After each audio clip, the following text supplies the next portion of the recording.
There's something I do not like about your presidency, though. There's something I do not like about you being Mr. President and Madam being Madam First Lady. I think it's the fact that I miss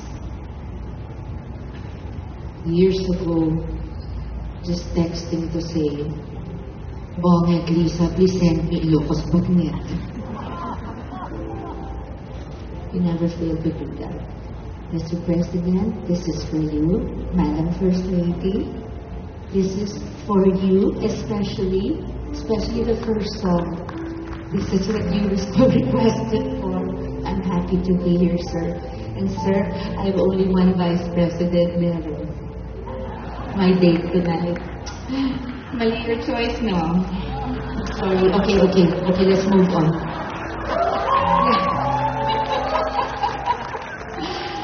Basta, Mr. President, you have my support. I will pray for you. I will pray for the country. I will pray that before we all judge you, that you are allowed to do your job for all of us. And we pray for good health, peace of mind from all the fake news, all the disinformation.